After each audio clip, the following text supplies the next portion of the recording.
o retículo endoplasmático ele vai se dividir em liso e em rugoso. Então, o retículo endoplasmático liso ele não vai ter presença de ribossomo na sua estrutura, por isso que ele é liso. E aí, qual é a principal função dele? Desintoxicar o organismo. Ele vai pegar substâncias nocivas para aquela célula e vai mandar para o meio extracelular, tá? É muito abundante nas células do fígado. O retículo endoplasmático rugoso, ele vai ter presença de ribossomos, por isso o nome rugoso. O que ele vai fazer? Ele vai sintetizar proteínas e vai, depois que sintetiza essas proteínas, mandar elas para o meio extracelular e ele também vai ter uma função secretora. Então aqui a gente tem uma imagem do retículo endoplasmático rugoso, o nome já diz rugoso porque ele tem vários ribossomos na sua estrutura. E aí vai transportar essas proteínas na célula. A membrana plasmática, ela vai fazer uma delimitação da célula, ou seja, vai estar em volta de toda a célula. E aí ela faz uma fronteira entre o meio intracelular e o meio extracelular, ou seja, o que está dentro da célula e o que está fora da célula. E aí a gente precisa entender que essa membrana plasmática, ela faz uma seleção de tudo que vai entrar nessa célula e uma seleção de tudo que vai sair dessa célula. Então, tudo o que precisa entrar e sair de uma célula tem que passar pela membrana plasmática. Então, aí a gente diz que a membrana ela é a porta seletiva que a célula usa para captar elementos ou para enviar elementos.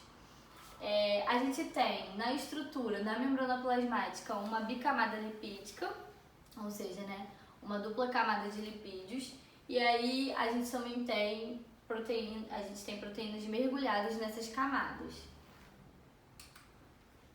A gente também tem uma organela, que são os ribossomos. Ela vai estar tanto em células procarióticas quanto em células eucarióticas. E o que os ribossomos fazem? Eles sintetizam proteínas, essa é a função do ribossomo, vai gerar proteína. E aí elas podem ser maior, podem ser menor, de acordo com a necessidade. O complexo de Golgi ela vai estar praticamente em todas as células eucarióticas e eles são saquinhos achatados que eles vão processar proteínas geradas pelos ribossomos, ou seja, proteínas ribossomáticas, e vão distribuir essas proteínas nas vesículas da célula. Então, basicamente, o complexo de Golgi ele tem esse papel de distribuição. Ele pega esses ribossomos e ele distribui na própria célula. Tá? Aí a gente vê que tem as vesículazinhas, as bolsas e aí faz a distribuição. Os lisossomos, eles são organelas presentes no citoplasma da célula, e vai ter uma função de degradar todos os materiais que estão vindos do meio extracelular, ou seja, tudo o que entra na célula. Então, veio do meio extracelular, ele vai degradar, vai fazer uma reciclagem e vai enviar para outras organelas. Então, são algumas vesículas que elas vão ser revestidas por membranas lipoproteicas e vão estar ali mergulhadas no citoplasma da célula. Eles podem ter muitas enzimas digestivas no interior e vão fazer aí o processo de digestão celular, que é o que a gente chama de heterofagia, autofagia e autólise celular. Então, é a responsabilidade dessa organela. Tá? Então, a gente tem aí os lisossomos, que aí eles têm a membrana, tem as proteínazinhas mergulhadas ali. A mitocôndria, ela é a parte de respiração celular. Então, toda vez que a gente pensa na respiração de uma célula, a gente está falando de mitocôndrias. E essa respiração ela é por forma aeróbica, ou seja, ela vai gerar energia para toda a célula. Ela é a base que vai gerar ali a energia para que as organelas funcionem e a célula tenha a sua função no organismo vivo. Aí a gente tem uma estrutura de uma mitocôndria, a gente tem membrana, a gente tem crista, a gente tem o DNA dessa mitocôndria, porque ela tem um DNA próprio dela, a gente tem ribossomos, e aí gera a energia celular. O núcleo, gente, é como se fosse a cabeça da célula, tá?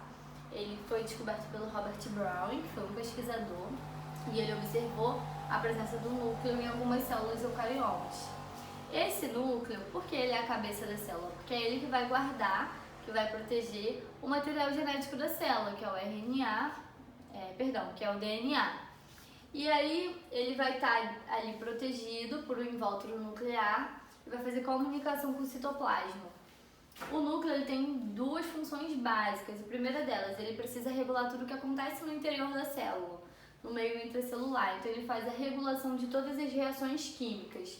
E a segunda função principal é armazenar a informação. Então tudo que é informação genética daquela célula fica armazenada no núcleo. E o núcleo ele é composto por uma carioteca, que a gente também chama de envoltório nuclear, cromatina, cromossomos e nucleolos. Então esse aqui é um núcleo. A gente vê que aqui a gente tem um nucleolo, uma cromatina e um envelope nuclear. Aí a gente tem aí um retículo endoplasmático rugoso aqui, ó, bem próximo a essa estrutura nuclear. As células elas podem ser animais e elas podem ser vegetais, tá? Células vegetais vão originar todas as estruturas vegetais que a gente tem aí. E aí a gente vê que os elementos eles são bem parecidos em si, só algumas estruturas que são mais específicas que outras. Na célula vegetal a gente tem uma presença de vacúolo, E a gente tem uma parede celular, que normalmente a gente não tem nas demais. Agora, o que vai dar de completamente diferente entre uma célula animal para uma célula vegetal é a presença de uma organela específica que é o cloroplasto. Tá? A gente só vê cloroplasto em células vegetais, células animais não possuem. É isso, muito obrigada pela companhia e pela aula de hoje.